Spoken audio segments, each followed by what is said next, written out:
தோழர் ஓகேவா? கேக்குதுல தோழர்? தோழர்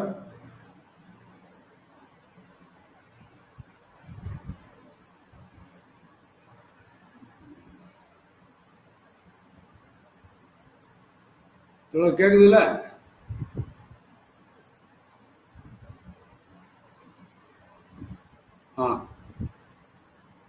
ஓகே. உத்தரவாதம் தோழர் கேக்குதுல்ல?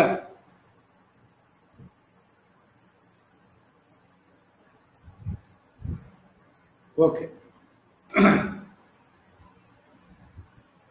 அன்பார்ந்த தோழர்களே, நண்பர்களே, சகோதரிகளே, உங்கள் அத்தனை பேருக்கும் என்னுடைய அன்பான பணிவான வணக்கத்தை உரித்தாக்கிக் கொள்கிறேன். நம்முடைய மார்க்சிய கம்யூனிஸ்ட் கட்சியின் நெல்லை மாவட்ட குழுவின் முகநூல் நேரலையின் வழியாக தோழர்களை சந்திப்பதில் உண்மையில் மகிழ்ச்சி அடைகிறேன். தொடர்ச்சியாக நடைபெற்றுக் கொண்டிருக்கிற இந்த முகநூல் நேரலையில் இன்றைக்கு எனக்கு வழங்கப்பட்டிருக்கூடிய தலைப்பு சாதி ஒழிப்பும் மார்க்சியமும், சாதி ஒழிப்பும் கம்யூனிஸ்டுகளும் என்ற முறையில் கூட நாம் அதை புரிந்து கொள்ளலாம். இந்த தலைப்பில் இன்றைக்கு மிகவும் கால பொருத்தமான தேவையான இந்த தலைப்பில் உரையாடுவதற்கான ஒரு வாய்ப்பை வழங்கிய நெல்லை மாவட்ட தோழர்களுக்கு, மாவட்ட குழுவிற்கு என்னுடைய நன்றியை உரித்தாக்கிக் கொள்கிறேன். சாதி ஒழிப்பு என்று வருகிற போது சாதி ஒழிக்கப்பட வேண்டுமா என்ற கேள்வி நம் முன்னால் இருக்கிறது.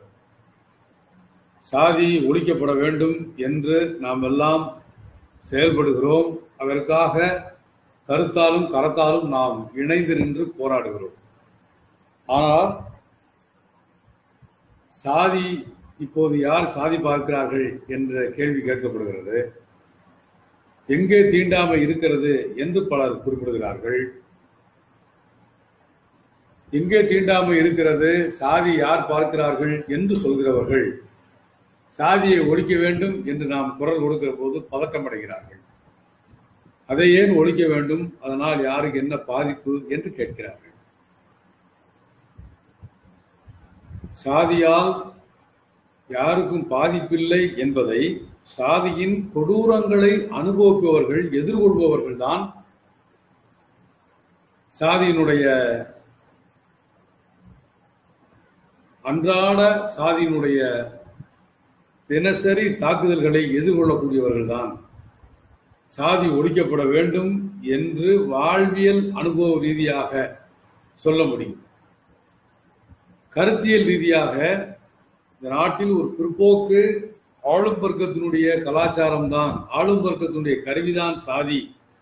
சாதி ஒழிக்கப்படுவதன் மூலமாகத்தான் இந்தியாவில் முற்போக்கான கருத்துக்கள், கருத்தாக்கங்கள் வலுப்பெறும் என்று கருத்தியல் ரீதியாக சிந்திப்பவர்களும் சாதி ஒழிக்கப்பட வேண்டும் என்று சொல்கிறார்கள். ஆனால் சாதியினுடைய பலனை தெரிந்தோ தெரியாமலோ அனுபவித்துக் கொண்டிருப்பவர்கள். காரணம், சாதி என்பது பலருக்கு ஒரு சுகத்தை கொடுக்கிறது. சாதி என்பது பலருக்கு அவர்கள் எதிர்பாராத, அவர்களுக்கு தொடர்ச்சியான ஒரு பிரிவிலேஜ் என்று சொல்கிறோமே, அப்படிப்பட்ட சுகத்தை கொடுத்து கொண்டிருக்கிறார். சாதி என்பது ஒரு சமூக மூலதனமாகவும் செயல்பட்டு கொண்டிருக்கிறார். இதெல்லாம் நாம் இந்திய சமூகத்தில் இன்று வரை பார்த்து கொண்டிருக்கிறோம். எனவே சாதி ஒழிக்கப்பட வேண்டும் என்கிற காரணங்களை நாம் முதலில் வரிசையாக பார்க்க வேண்டியிருக்கிறது. காரணம், சாதி என்பது பிறப்பின் அடிப்படையிலே அது புனிதத்தையும் இழிவையும் கற்பிக்கிறது. புனிதம், இழிவு என்று சொல்வதுடன் தீட்டு என்பதுதான் சாதியினுடைய கொடூரத்தை புரிந்து கொள்வதற்கு ஒரு சரியான வார்த்தை. தோழர்களே, புனிதம் என்கிற வார்த்தை உலகம் முழுவதும் பயன்படுத்தப்படுகிற ஒரு வார்த்தை. ஹோலி பைபிள் என்கிறார்கள், ஹோலி குரான் என்கிறார்கள். ஹோலி என்கிற அந்த வார்த்தையின் மூலமாக புனிதம் என்கிற அந்த வார்த்தையினுடைய அர்த்தத்தை நாம் புரிந்து கொள்ள முடியும். ஆனால் தீட்டு என்று சாதியம் சொல்கிறதே, இந்த தீட்டு என்கிற தமிழ் வார்த்தைக்கு இணையான ஒரு ஆங்கில வார்த்தை இல்லை. காரணம், தீட்டு என்கிற இந்த சொல் சாதி என்பதில் தவிர வேறு எதிலும் பயன்படுத்த வேண்டிய அவசியம் இல்லை. புனிதம் என்கிற சொல் உலகம் முழுவதும் புழக்கத்தில் இருக்கிறது. ஆனால் தீட்டு என்கிற சொல் உலகத்தில் எந்த நாட்டிலும் எந்த இடத்திலும் நாம் தீட்டு என்பதற்கான நேரடியான ஒரு ஆங்கில சொல்லை நம்மால் தேடி கண்டுபிடிக்க முடியாது. இதிலிருந்தே சாதியினுடைய பிரத்யேக தன்மையை நாம் புரிந்து கொள்ள முடியும். இந்த சாதி என்பது பிறப்பின் அடிப்படையிலே புனிதத்தையும் தீட்டையும் கற்பிக்கிறது. தீட்டானவர்கள் புனிதமானவர்கள் என்பது வார்த்தையில் சொல்லப்படுவதை போன்று வெறும் சாதாரணமானது அன்று. இன்றைக்கு நாம் தீண்டாமை என்கிறோம், ஆனால் சாதியில் தீண்டாமை இருக்கிறது. அதனுடைய நாம் அதை பார்க்கிற போது தீண்டாமை, பாராமை, அணுகாமை என்பதாகத்தான் சாதியினுடைய கொடூர விளைவுகளை நம்முடைய பண்டைய சமூகம் சந்தித்தது. இன்றைக்கு எங்கே தீண்டாமை இருக்கிறது என்று கேட்கிறார்கள். ஆனால் இந்திய சமூகத்திலே பாராமை இருந்தது. குறிப்பிட்ட பல சாதிகளை பார்க்க கூடாது என்கிற நிலைமை இருந்தது. ஜனநாயகத்தை விரும்புகிற, சகோதரத்தை விரும்புகிற நாம் இந்த வார்த்தையினுடைய அர்த்தத்தோடு அதை நாம் பார்க்க வேண்டும். பாராமை என்கிற ஒரு கொடுமை இருந்த சமூகம், அணுகாமை என்கிற ஒரு கொடுமை இருந்த சமூகம்.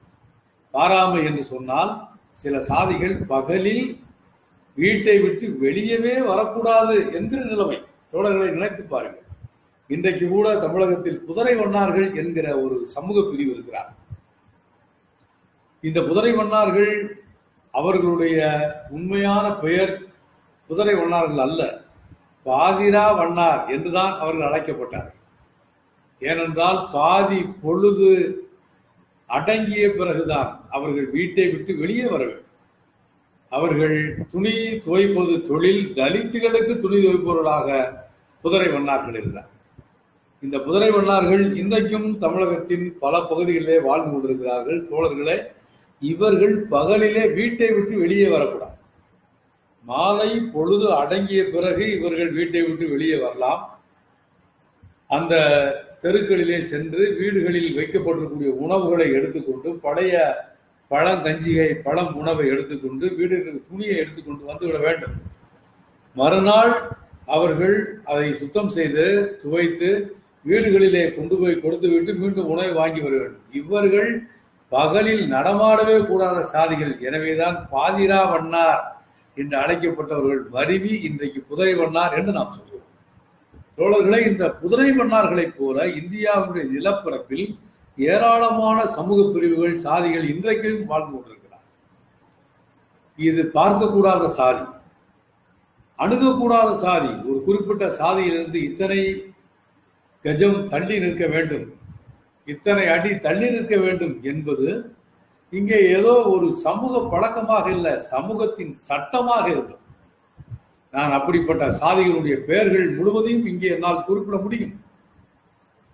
ஆனால் நேரம் கருதி நான் அந்த விஷயத்துக்குள் செல்லவில்லை. எனவே பாராமை, தீண்டாமை, அணுகாமை என்கிற கொடுமைகள் சாதியினுடைய புனிதம், தீட்டு என்கிற கருத்தாக்கத்தில் ஒரு பகுதியாக இருந்தது என்பதை அருள் கூர்ந்து தோழர்கள் மறந்துவிடக் கூடாது. அது மட்டுமல்ல, சக மனிதனை நீண்ட நெடுங்காலமாக, பல்லாயிரம் ஆண்டு காலமாக, 2000 3000 ஆண்டு காலமாக அடிமைப்படுத்தி வைத்திருக்கிற ஒரு கோட்பாடு சாதி. மனிதனை மனிதன் நீங்கள் நம்முடைய ஐக்கிய நாடு சபை சொல்கிறது, ஒரு மனித உரிமை என்பது பொதுவாக ஒரு 5 வகையாக அதை அவர்கள் பிரிக்கிறார்கள். ஒன்று குடிமையில் உரிமை, அரசியல் உரிமை, பொருளாதார உரிமை, பண்பாட்டு உரிமை, சமூக உரிமை என்று உலகம் முழுவதும் மனித உரிமை அவ்வாறு ஐக்கிய நாடு சபை ஒரு பொதுவான வரையறைக்குள்ளே, கோட்பாடுக்குள்ளே கொண்டு வருகிறது. நான் கேட்கிறேன், நாம் திறந்த மனதோடு விவாதித்தால் சாதியம் என்பது இந்த 5 உரிமைகளையும் பறிக்கிறது. இந்த 5 உரிமைகளையும் மறுக்கிறது நாம் பார்க்கிறோம். இங்கே சமூக உரிமை என்று வருகிற போது கோவில்களிலே இன்றைக்கும் அரசு அறநிலைத்துறை கோவில்களில் கூட பாகுபாடு இருக்கிறது. கருவறைக்குள்ளே மட்டுமல்ல, கோவில் வராண்டாக்களில் கூட பிரவேசிக்க முடியாத பல ஆயிரக்கணக்கான கிராமங்கள் தமிழகத்தில் உண்டு. தமிழகத்திலே உண்டு என்று சொன்னால் இந்தியாவினுடைய வடபுலத்தினுடைய நிலைமை என்னாவது? எனவே கோவிலுக்குள்ளே பொதுக்குளத்திலே இன்னும் இந்தியாவில் தமிழகத்தில் நாம் பார்க்கிறோம் எல்லா கிராமங்களிலும் தனி சுடுகாடுகள். ஒரு கிராமத்திலே 4 சாதிகள் இருந்தால் 4 மயானங்கள். அறிவுக்கு புறம்பான இது போன்ற செயல்பாடுகள். ஒரு கிராமத்திலே 10 சமூக பிரிவு இருந்தால் 10 சுடுகாடுகள் அரசாங்க செலவிலே அவர்கள் கட்டுகிறார்கள்.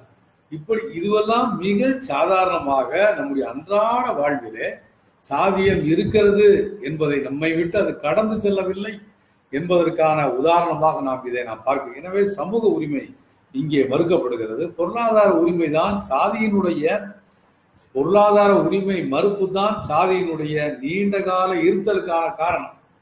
இன்றைக்கு நாம் தமிழகத்தில் இன்றைக்கு இருக்கிற உதாரணங்களை கூட நாம் உலகம் இந்தியா முழுவதும் இருக்கக்கூடிய உதாரணம் நாம் பார்க்கிறோம். இந்த தலித் சாதிகளில் இருக்கக்கூடிய குறிப்பிட்ட உட்பிரிவினர் தான் இழிவான தொழில்களை செய்யக்கூடியவர்களாக ஆக்கப்பட்டிருக்கிறார்கள்.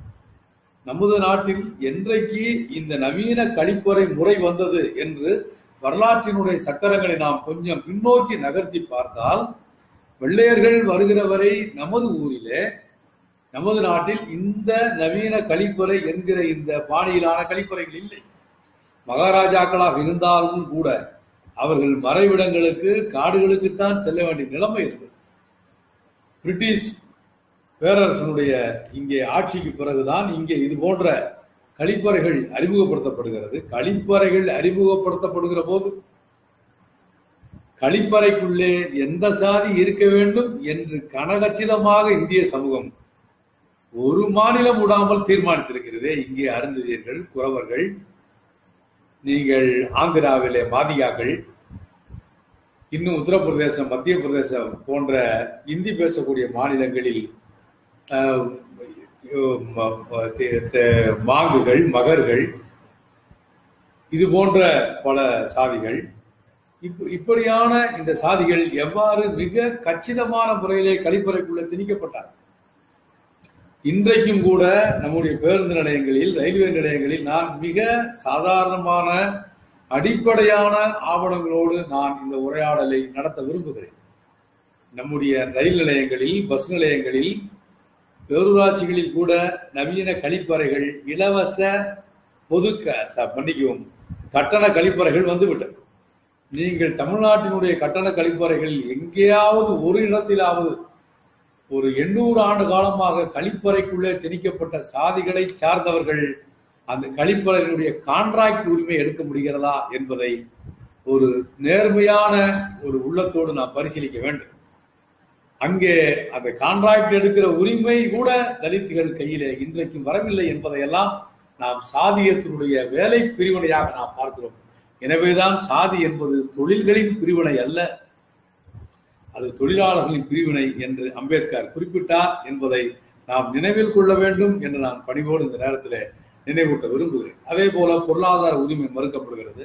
பண்பாட்டு உரிமை இன்றைக்கு நாம் பார்க்கிறோம். பெரிய மனிதர்கள், மிகப்பெரிய பொறுப்பில் இருப்பவர்கள், கட்சிகளின் மாநில பொறுப்பில் இருப்பவர்கள், நாடாளுமன்ற உறுப்பினர்கள், அமைச்சர்கள் கூட மிக சர்வசாதாரணமாக பொது இடத்திலே தலித்துகளை குறித்து இழிவான பண்பாட்டு ரீதியான இழிவுகளை ஏற்படுத்த முடிகிறது. நாம் பார்க்கிறோம். மரியாதைக்குரிய தயாநிதி மாறன் அவர்கள் நாங்கள் தாழ்த்தப்பட்டவர்களா என்று கேட்டார். தமிழகம் அதிர்ச்சி அடைந்தது. அமைச்சர் திண்டுக்கல் சீனிவாசன் அவர்கள் ஒரு ஆதிவாசி சிறுவனை அழைத்து எந்த குற்ற உணர்வும் இல்லாமல் காலில் இருக்கக்கூடிய செருப்பை கழற்று என்று சொன்னார். அருகிலே மாவட்ட ஆட்சித்தலைவர் நிற்கிறார், அருகிலே மாவட்ட காவல் கண்காணிப்பாளர் இருக்கிறார். சட்டம் அங்கு கேலிக்கூத்தாக மாற்றப்படுகிறது. எனவே இது போன்ற பண்பாட்டு உரிமைகள் மறுக்கப்படுகிறது. அரசியல் உரிமை நம்முடைய பாப்பாவட்டி, கீரிப்பட்டியை நாம் பார்த்தோம். இன்றைக்கும் தமிழகம் உள்ளிட்ட இந்தியாவினுடைய பல மாநிலங்களில் ஆதிராவலர் நலத்துறை மட்டுமே தலித்துகள் அமைச்சராவதற்கான துறையாக வைக்கப்பட்டிருக்கிறது என்று சொன்னால், இங்கே அரசியல் அதிகாரத்தினுடைய நிலை 73 ஆண்டுகள் கடந்த பின்னும் என்னவாக இருக்கிறது என்பதை மிகுந்த நேர்மை உணர்ச்சியோடு நாம் பரிசீலித்து பார்க்க வேண்டும். எனவே ஐக்கிய நாடுகள் சபை சொல்கிற இந்த உரிமைகள் முழுவதுமாக மறுக்கப்படுவதை நாம் பார்க்கிறோம். இந்த உரிமைகள் மறுப்பின் பின்னால் மிகப்பெரிய அரசியல் இருக்கிறது. தோழர்களே, நாம் பொதுவாக நடக்கக்கூடிய கைகலப்புகளை, சண்டைகளை வன்முறைகள் என்று சொல்கிறோம். ஆனால் தலித்துகள் மீதான தாக்குதலை வன்கொடுமைகள் என்று வகைப்படுத்துகிறோம். நாம் மிக சாதாரணமாக இந்த இடத்திற்கு வரவில்லை. வன்கொடுமை என்று சட்டம் வகைப்படுத்துகிறது. சட்டம் தானாக உருவாகவில்லை. இந்த சட்டத்துக்கு பின்னால் மகத்தான பங்களிப்பை செய்த மறைந்த மரியாதைக்குரிய PS கிருஷ்ணன் போன்றவர்கள், ஆசி பெர்னாண்டஸ் போன்றவர்கள், இவர்களெல்லாம் இந்த சட்டங்களை உருவாக்குவதற்கு பெரும் முயற்சியை எடுத்துக்கொண்டவர்கள். இந்த சட்டம் வகைமையில் சொல்கிறது வன்கொடுமை என்று சொல்கிறது. காரணம், இந்த வன்கொடுமை என்பது ஏன் நடத்தப்படுகிறது? சாதியினுடைய கட்டுப்பாடுகளை யார் மீறுகிறார்களோ அவர்கள் மீது வன்கொடுமை பிரயோகிக்கப்படுகிறது. எனவேதான் இதற்கு வன்கொடுமை என்று நாம் சொல்லுவோம். எத்தனையோ ஆயிரக்கணக்கான உதாரணங்களை நாம் பேசணும். இந்த கொடூரமான கொரோனா காலத்தில் கூட நாம் பார்க்கிறோம். தமிழகத்தில் மட்டும் 50க்கும் மேற்பட்ட வன்கொடுமைகள் வகை வகையாக நடந்திருக்கிறது. ஆணவ படுகொலைகள் நிகழ்ந்திருக்கிறது, கொடூரமான கொலைகள் நிகழ்ந்திருக்கிறது, சொத்துக்கள் சூறையாடப்பட்டிருக்கிறது, கூட்டு பாலியல் வன்புணர்ச்சி இங்கே நடைபெற்றிருக்கிறது, சொத்துக்கள் சூறையாடப்பட்டிருக்கிறது. சிறியதும் பெரியதுமான 50க்கும் மேற்பட்ட வன்கொடுமைகள் தமிழகத்தில் மட்டும் நிகழ்ந்திருக்கிறது என்று சொன்னால், இந்தியா முழுவதும் நீங்கள் யோசனை செய்து பார்த்தால் 1000க்கும் மேற்பட்ட வன்கொடுமைகள் இந்த கொரோனா காலத்திலும் கூட நிகழ்ந்திருக்கிறது என்பதை நாம் பார்க்கிறோம். இந்த வன்கொடுமைகள் இதனுடைய வகைமையை நாம் பார்க்கிற போது சாதியினுடைய ஏன் சாதி ஒழிக்கப்பட வேண்டும் என்கிற கேள்வி சாதாரணமானது அல்ல. இது கருத்தியல் ரீதியாகவும் செயல்பாட்டு ரீதியாகவும் பலவிதமான இன்று இரவு முழுவதும் அதற்கான காரணங்களை நாம் அடுக்கிக் கொண்டிருக்க முடியும். போட்மாங்கே மகாராஷ்டிரா மாநிலத்தில் போட்மாங்காவினுடைய குடும்பம் எவ்வாறு கொல்லப்பட்டது என்பது சாதியினுடைய கொடூரத்துக்கு ஒரு சாட்சி. போட்மாங்கே என்கிற தலித் அந்த சாதி இந்துக்கள் வாழ்கிற அந்த கிராமத்திலே அவருக்கு சொந்தமாக கொஞ்சம் நிலம் இருக்கு. சாதி இந்துக்களுக்கு அது பிடிக்கவில்லை. எனவே அந்த நிலத்தை நீங்கள் எங்களுடைய கிராமத்திற்கு எழுதி தர வேண்டும், நாங்கள் பொதுவான சில கட்டுமானங்களை அங்கே உருவாக்கப் போகிறோம் என்று பலவந்தமாக கேட்கிறார்கள். அவர் மறுக்கிறார். மறுத்ததற்காக அந்த கிராமமே போட்மாங்கேவனுடைய குடும்பத்தின் மீது தாக்குதலை தொடுக்கிறது. போட்மாங்கேவனுடைய மனைவி சுரேகா கொல்லப்படுகிறார். அவருடைய மகள், அவருடைய மகன் இருவரையும் பிடித்து அடித்து நிர்வாணமாக்கி சகோதரியோடு நீ உணர்ச்சி செய்ய வேண்டும் என்கிற முறையிலே அவர்கள் இரக்கமற்ற முறையிலே அந்த தாக்குதலை தொடுக்கிறார்கள். இந்த கொடூரங்களை எல்லாம் தொலைதூரத்தில் நின்றபடி போட்மாங்கே பார்த்து கொண்டிருக்கிறார். நீதிமன்றத்திற்கு வழக்கு வருகிறது, குற்றவாளிகள் தண்டிக்கப்படுகிறார்கள். ஆனால் நீதிமன்றம் சொல்கிறது இது சாதியின் பேரால் இந்த அநியாயம் நடைபெறவில்லை, சொத்துக்களை அபகரிப்பதற்காக நடந்தது என்கிற விசித்திரமான தீர்ப்பை நீதிமன்றம் வழங்கியது. எனவே தோழர்களை, இது போன்ற பல்லாயிரக்கணக்கான உதாரணங்களை இரத்தமும் சதையுமாக தீண்டாமை ஒழிப்பிலே செயல்பட்டு கொண்டிருக்கிற ஒரு ஊழியர் என்கிற முறையில் நான் இங்கே பட்டியலிட முடியும். ஆனால் அதுவல்ல நோக்கம், இந்த தலைப்பினுடைய நோக்கம். அவ்வாறு நாம் இந்த சாதியினுடைய வகைமையை நாம் பார்க்க வேண்டியிருக்கிறது. கருத்தியல் ரீதியாகவும் இதற்கு சாதி ஒழிக்கப்பட வேண்டும் என்பதற்கு நாம் நிறைய காரணங்களை நாம் சொல்ல வேண்டும். சாதியை பொறுத்தவரை ஒரு ஆளும் வர்க்கத்தினுடைய கருத்தியலாக அது நீடித்துக் கொண்டிருக்கிறது. ஆளும் வர்க்கம் சாதி உருவான காலத்திலிருந்து இன்று வரை அதனை பயன்படுத்தி கொண்டது. பெரும் திரளான ஜனத்திரளை அடிமைகளாக மனித உரிமைகளை மறுத்து தங்களுடைய தேவைகளுக்காக அடிமை வேலைகளுக்காக பயன்படுத்திக் கொள்வதற்காகத்தான் சாதி உருவாக்கப்பட்டது என்பதில் மாறுபட்ட இருவேறு கருத்து இருக்க முடியாது. நீண்ட காலமாக இந்தியாவுடைய வரலாற்றை நாம் பகுத்து பார்க்கிற போது சாதிக்கு எதிராக நடைபெற்ற ஏராளமான போராட்டங்களை நாம் இந்த நேரத்தில் பார்க்கிறோம். அவர்கள் அனைவருக்கும் நாம் மகத்தான நம்முடைய வணக்கத்தை நாம் அவர்களுக்கு தெரிவித்துக் கொள்ள விரும்புகிறோம்.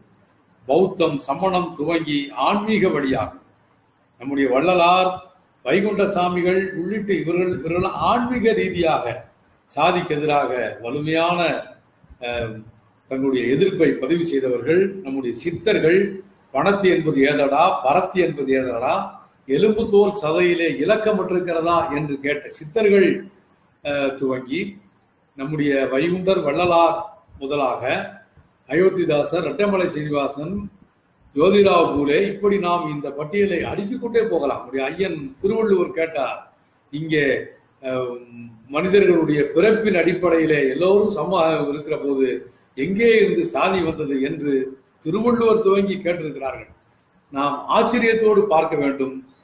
ஆன்மீக ரீதியாக சாதி எதிர்க்கப்பட்டிருக்கிறது, சமூக ரீதியாக இயக்கங்கள் மூலமாக எதிர்க்கப்பட்டிருக்கிறது, அரசியல் இயக்கங்கள் வழியாக சாதி எதிர்க்கப்பட்டிருக்கிறது. எல்லா எதிர்ப்புகளையும் மீறி இன்றைக்கு சாதி நிற்கிறது என்று சொன்னால் அதனுடைய அடித்தளம் தான் என்ன? சாதி என்பது சரிந்து விழாமல் இருப்பதற்கு காரணம் அது தனி மனித உளவியல் ரீதியாகவும் நாம் அதை பரிசீலிக்க வேண்டும். அது ஒரு ஆளும் வர்க்கத்தினுடைய கருவி என்ற முறையிலும் நாம் பரிசீலிக்க வேண்டும். தனி மனித எல்லாவற்றிற்கும் அப்படித்தான். நீங்கள் மதம் என்று பார்த்தாலும் சாதி என்று பார்த்தாலும், நீங்கள் மதம் குறித்து மாமேதை மார்க்ஸ் மிக அற்புதமாக விளக்கங்களை குறிப்பிடுவார். நேரம் கடந்து கொண்டிருக்கிறது. சாதியை நாம் தனி மனித உளவியல் என்று பார்க்கிற போது ஒவ்வொரு தனி மனிதனுக்கும் சாதி சுகத்தை வழங்குகிறது. நான் எல்லாம் ஏதுமற்றவன் தான், ஆனால் ஏதோ ஒரு காரணத்தால் நான் உன்னை விட உயர்ந்தவன் என்கிற ஒரு சமூக மூலதனத்தில் சுகம் காணுகிற மனநிலையை எல்லா மனிதர்களுக்கும் இந்திய சமூகத்தில் தலித்துகளை தவிர மற்றவர்களுக்கு சாதி வழங்கி கொண்டிருக்கிறது. அது ஒரு சமூக மூலதனமாக செயல்பட்டு கொண்டிருப்பதை நாம் பார்க்கிறோம். ஒரு ஆளும் வர்க்கத்துடைய கருவி என்கிற ஒரு கூட்டு மனநிலை என்று நாம் பார்க்கிற போது அது இங்கே ஒரு இலவசமான உழைப்பை, கட்டாய உழைப்பு இன்று வரை இந்திய சமூகத்தில் நீடித்துக் கொண்டிருக்கிறது. என்னால் நிறைய உதாரணங்களை சொல்ல முடியும். அடிமை முறை, கிரேக்கத்தின் அடிமை முறையை போல தமிழகத்தில் நீங்கள் நிலங்கள் விற்கப்படுகிற போது நிலத்தோடு சேர்ந்து பண்ணை அடிமைகளாக தலித்துகளும் விற்கப்பட்டார்கள். நம்முடைய தஞ்சாவூரில், திருச்சியில், காஞ்சிபுரத்தில், சேலத்தில் இதுவெல்லாம் பண்ணையார் ஒழிப்பு சட்டம் வருகிற வரை நடைமுறையில் இருந்தது என்பதை நாம் 1848 சட்டம் வருகிற வரை நடைமுறையில் இருந்ததை நாம் கவனத்தில் கொள்ள வேண்டும் தோழர்களே. இவ்வாறு நாம் சாதியினுடைய இந்த பன்முக தன்மைகளை குறித்து நாம் பேச வேண்டியிருக்கிறது. இந்த சாதியம் என்பது ஒரு பெருவாரியான மக்களை அடிமைப்படுத்தி அவருடைய உழைப்பை கட்டாயமாக சுரண்டுவதை அவர்கள் நிலமற்றவர்களாக, கல்வியற்றவர்களாக ஆக்கும்படியான சூழலை ஏற்படுத்தியது. இன்றைய நவீன சமூகத்தை நாம் அடைவதற்கு நாம் கொடுத்த விலை கொஞ்ச நஞ்சமல்ல. நான் நம்முடைய சென்னை பல்கலைக்கழகத்தினுடைய ஒரு உதாரணத்தை நான் இங்கே குறிப்பிட விரும்புகிறேன். 1920ஆம் ஆண்டு நம்முடைய சென்னை பல்கலைக்கழகம், அன்றைக்கு தமிழகத்தில் மதுரை, திருநெல்வேலி இந்த பல்கலைக்கழகங்கள் ஏதும் இல்லை, சென்னை பல்கலைக்கழகம் மட்டும்தான் இருந்தது. தோழர்களே, சென்னை பல்கலைக்கழகம் 1920ஆம் ஆண்டு அந்த ஆண்டு வரை தன்னுடைய பல்கலைக்கழகத்தில் பட்டம் பெற்றவர்களுடைய பட்டியலை வெளியிடுகிறார். நீங்கள் அதிர்ச்சி அடைவீர்கள். 1920 வரை தமிழகத்தில் சென்னை பல்கலைக்கழகத்தில் பட்டம் பெற்றவர்கள் 14,000 பேர். அது பொறியியல், மருத்துவம், கல்வியியல் பட்டம், கலை அறிவியல் உள்ளிட்ட 4 துறைகளிலும் 14,000 பேர் பெற்றிருக்கிறார்கள். இந்த 14,000 பேரில் 11,000 பேர் பிராமணர்கள் என்பது வரலாற்று உண்மை. மீதம் இருக்கக்கூடிய 3,000 பேரில் தான் இன்றைக்கு ஆண்ட சாதிகளிலிருந்து அருந்ததியர்கள் உள்ளிட்ட இந்த எல்லா சாதிகளும் சேர்ந்து வெறும் 3,000 பேர் தான் பட்டங்களை பெற முடியும். நான் எண்ணிக்கைக்காக அருந்தது என்று சொல்கிறேன். இவர்களால் அன்றைக்கு பல்கலைக்கழகத்திற்குள் பிரவேசத்திற்கவே அனுமதியற்ற சாதிகளாக தலித்துகள் இருந்தார்கள் என்பதை நாம் கவனம் கொள்ள வேண்டும். எனவே மனு தர்மத்தினுடைய கொடுமையை விளக்குவதற்காக இந்த ஒற்றை உதாரணத்தை நான் குறிப்பிடுகிறேன். இது போன்று ஏராளமான, நீங்கள் உங்கள் மாவட்டத்தில் இருக்கக்கூடிய நீதிமன்றங்களில் 100 ஆண்டுகளுக்கு முன்னால் அந்த நீதிமன்றத்தினுடைய வரலாறை நீங்கள் எடுத்து பார்த்தால் நீதிமன்றம் முழுவதும் அங்கே நீதிபதியிலிருந்து அங்கே இருக்கக்கூடிய கடைநிலை ஊழியர் வரை ஒரு சாதிக்காரர்களாக அல்லது ஏதாவது பிரிட்டிஷ் அதிகாரிகள் 1-2 பேர் என்ற தன்மையில் தான் இங்கே இருந்தது. எந்த பிற்படுத்தப்பட்ட சாதிகளுக்கும் கல்வி பெறுகிற உரிமை இல்லை. இன்றைக்கு பிற்படுத்தப்பட்ட சாதிகளும், தாழ்த்தப்பட்ட சாதிகளும், ஒடுக்கப்பட்ட சாதிகளும் ஒன்றுக்கொன்று முரண்படுகிற சாதியாக களத்திலே நிறுத்தப்பட்டிருக்கிறார்கள். 100 ஆண்டுகளுக்கு முன்னால் இவர்களில் எவருக்கும் நீதிமன்றத்துக்குள்ளே, மருத்துவமனைக்குள்ளே பிரவேசிக்கிற உரிமை மறுக்கப்பட்டிருந்தது. அதுதான் இந்தியா என்பதை நாம் கவனம் கொள்ள வேண்டும். எனவே மனு தர்மம் அப்படித்தான் இந்தியாவை வைத்திருந்தது. இது போன்ற காரணங்களுக்காக இன்னும் என்னால் பல காரணங்களை அடுக்க முடியும். இது போன்ற காரணங்களுக்காக சாதி என்பது ஒழிக்கப்பட வேண்டும். சரி, சாதி ஒழிப்பு என்று வருகிற போது எதனை துணை கொண்டு நாம் ஒழிப்பது என்று வருகிற போது இங்கே என்ன விதமான ஒரு கருத்தாக்கம் இங்கே வருகிறது? மிக சமீபத்தில் இப்போது கூட புரட்சியாளர் அம்பேத்கர் அவர்களையும் பேராசான் மார்க்ஸ் அவர்களையும் தனித்தனியாக பிரித்து அவர்கள் ஒன்றிணைய கூடாத, அவர்கள் சந்தித்து விடவே கூடாது என்கிற ரீதியில் ஆளும் வர்க்கம் ஒரு கருத்தாக்கத்தை உருவாக்கி, மிக ஆபத்தான கருத்தாக்கம். நான் இந்த நேரத்திலே நம்முடைய ஜவஹர்லால் நேரு பல்கலைக்கழகத்தினுடைய மாணவர் பேரவையினுடைய முன்னாள் தலைவர், அருமை நண்பர், தோழர் கண்ணையகுமார் அவர்களுடைய ஒரு உதாரணத்தை நான் குறிப்பிட விரும்புகிறேன். அவர் கைது செய்யப்பட்டு சிறையில் அடைக்கப்பட்டது உங்களுக்கு தெரியும். பாஜக அரசு அந்த கொடுமையை செய்தது. சிறையில் இருந்தபடியே கண்ணையகுமார் வெளியிட்ட செய்தி குறிப்பில் அவர் சொல்கிறார், சிறையிலே எனக்கு உணவு பரிமாறப்பட்டது. வெள்ளை நிறத்தில் இருந்த ஒரு தட்டிலே எனக்கு சப்பாத்தியை வைத்திருந்தார்கள். 2 கிண்ணங்களிலே நான் சப்பாத்தியை தொட்டு சாப்பிடுவதற்கான குழம்புகளை கொடுத்தார்கள். ஒன்று நீல நிறத்திலே இருந்தது கிண்ணம், மற்றொரு கிண்ணம் சிவப்பு நிறத்திலே இருந்தது. நான் வைத்திருந்த வெள்ளை தட்டின் மீது அந்த சிவப்பு நீல கிண்ணங்களை வைத்த போது எனக்கே பேரானந்தம் பிறந்தது. சிவப்பும் நீலமும் சேர்கிற ஒரு மகத்தான காலம் இந்தியாவில் வர வேண்டும் என்று கண்ணையகுமார் குறிப்பிட்டார். தோழர்களே, அதைத்தான் நீல வானிலே செந்தாரகை என்று முழக்கத்தை நாம் பல்கலைக்கழகங்கள் முழுவதும் எதிரொலித்ததை நாம் பார்த்தோம். அவ்வாறான ஒரு கால சூழலில் புரட்சியாளர் அம்பேத்கர் அவர்களையும் மார்க்ஸ் அவர்களையும் கோட்பாடு ரீதியாக அந்நியப்படுத்துகிற, எதிரெதிர் முகாமிலே நிறுத்துகிற ஒரு மிக மோசமான வேலையை ஆளும் வர்க்கம் செய்து கொண்டிருக்கிறது. நாம் அனுமதிக்க கூடாது என்று நான் இந்த நேரத்தில் கேட்கிறேன். மார்க்ஸ் அவர்களை, பேராசான் மார்க்ஸ் அவர்களை வர்க்கத்துடன் மட்டும் நிறுத்துவது, புரட்சியாளர் அம்பேத்கர் அவர்களை சாதியுடன் மட்டும் நிறுத்துவது அறிவார்ந்த செயல்பாடு அல்ல என்பதை நாம் புரிந்து கொள்ள வேண்டும். அதில் உண்மையும் அல்ல. நீங்கள் ஏதோ நம்முடைய விருப்பத்திற்காக 2 பேரையும் நாம் செயற்கையாக இணைக்கிறோம் என்பதல்ல. அது அவர்கள் ஏற்கனவே இணைந்தேதான் இருந்தார்கள். ஆளும் வர்க்கம் முரண்பாடுகளை தேடி கண்டுபிடித்து பகைமையை கூர்தீட்டி அவர்கள் இணைய விடாத ஒரு நிலைமையை இன்று வரை இந்தியாவில் ஏற்படுத்தி கொண்டிருக்கிறார்கள் என்று நாம் பார்க்கிறோம். வர்க்கம் என்பது மார்க்சிய பகுப்பாய்வில் மிக முக்கியமான ஒரு சொல்லாகும். இந்த வர்க்கம் என்கிற வார்த்தை அம்பேத்கருடைய 39 தொகுதிகளை 37 தொகுதிகளை வாசித்தால் அதில் அதிகமாக காண கிடைக்கிற ஒரு வார்த்தை வர்க்கம் என்கிற ஒரு வார்த்தை. மிக சரியான பதத்தில் தான் புரட்சியாளர் அம்பேத்கர் அவர்களும் வர்க்கம் என்கிற பகுப்பாய்வை அவருடைய முதல் கட்டுரையில் கூட 21 வயதில் ஒரு கொலம்பியா பல்கலைக்கழகத்தில் சமர்ப்பித்த கட்டுரையில் கூட மார்க்சின் பெயரை குறிப்பிட்டு வர்க்கம் என்பதற்கான மார்க்சிய அடிப்படையிலான பகுப்பாய்வை அந்த கட்டுரையில் அம்பேத்கர் அவர்கள் வைப்பதை நாம் வாசிக்க வேண்டும், ஏற்க வேண்டும் என்பதை நான் இந்த நேரத்தில் கேட்டுக்கொள்கிறேன்.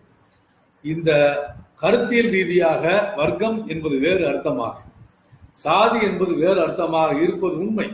ஆனால் நாம் பார்க்க வேண்டியது இரண்டுக்குமான ஒரு விடுதலை, ஒரு வர்க்க விடுதலை, சாதி விடுதலை, இரண்டுக்குமான விடுதலையை சாதிப்பதில் இரண்டும் ஒருங்கிணைந்து போராட வேண்டிய ஒரு மிக நெருக்கமான ஒற்றுமை இருப்பதை நாம் புரிந்து கொள்ள வேண்டும் என்பதுதான் இந்த நேரத்தில் மிக முக்கியமான ஒரு கருத்தாக நான் இங்கே பதிவு செய்ய விரும்புகிறேன்.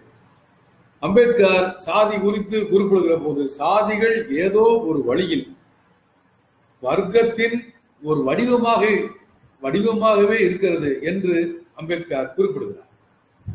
நான் மீண்டும் குறிப்பிடுகிறேன், சாதிகள் ஏதோ ஒரு வழியில் வர்க்கத்தின் ஒரு வடிவமாகவே இருக்கிறது என்று அம்பேத்கர் குறிப்பிடுகிறார். இன்னும் கூட சொல்கிறார், சாதியும் வர்க்கமும் அண்டை வீட்டுக்காரர்களைப் போல மிகச்சிறிய இடைவெளிதான் இதை பிரிக்கிறது என்று அவர் சொல்கிறார். இந்தியாவினுடைய புராதன சமூகத்தில் சாதியே வர்க்கமாக இருந்தது என்று மார்க்சிய அறிஞர் EMS அவர்கள் குறிப்பிடுவது இந்த நேரத்தில் கவனம் கொள்ளத்தக்கது. எனவே இப்படியான முறையில் நாம் இந்த சாதி வர்க்கம் இரண்டும் இந்தியாவில் ஒன்றன் மீது ஒன்று பொதிந்திருப்பதை, ஒன்றன் மீது ஒன்று அழிந்து இருப்பதை நாம் புரிந்து கொள்ள வேண்டும். எனவேதான் கோட்பாடு ரீதியாக கூட நாம் கம்யூனிஸ்டுகள் என்கிற முறையில் புரிந்து கொள்ள வேண்டியது. இப்போது கூட மார்க்சிய கம்யூனிஸ்ட் கட்சியினுடைய அகில இந்திய பொதுச் செயலாளர் பெருமதிப்புக்குரிய தோழர் சீதாராம் யெச்சூரி அவர்கள் இந்தியாவில் வர்க்க போராட்டத்துக்கான பாதை என்பது 2 கால்களிலே பயணிப்பது. ஒன்று சமூக ஒடுக்குமுறைக்கு எதிரான கால், இன்னொன்று வர்க்க ஒடுக்குமுறைக்கு எதிரான, பொருளாதார ஒடுக்குமுறைக்கு எதிரான கால் என்று நம்முடைய அருமை தோழர் சீதாராம் யெச்சூரி குறிப்பிடுவதின் உள்ளார்ந்த அர்த்தம் இதுதான். சாதியும் வர்க்கமும் ஒன்றோடு ஒன்று பொதிந்திருக்கிறது என்கிற முறையில் இதை நாம் மார்க்சிய பகுப்பாய்வின் அடிப்படையிலோ அல்லது அம்பேத்கருடைய பகுப்பாய்வின் அடிப்படையிலோ எதை கொண்டு நாம் பகுப்பாய்வு செய்து பார்த்தாலும் இரண்டுக்கும் இடையிலே மிகப்பெரிய வேறுபாடுகளை நீங்கள் பார்க்க முடியாது என்பதை நான் அறுதியிட்டு சொல்ல விரும்புகிறேன். தேவை ஏற்பட்டால் எந்த இடத்திலும் அதற்கான தரவுகளோடு ஆதாரங்களோடு அதை நான் நிறுவ முடியும் என்பதை இந்த நேரத்திலே நான் சொல்ல விரும்புகிறேன்.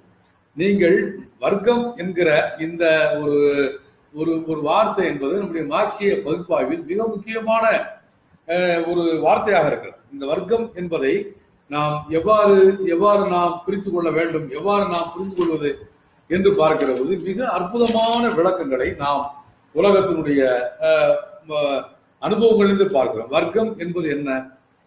ஒரு ஸ்தூலமான யதார்த்தத்தில் அது முடிவு செய்யப்படுகிறது.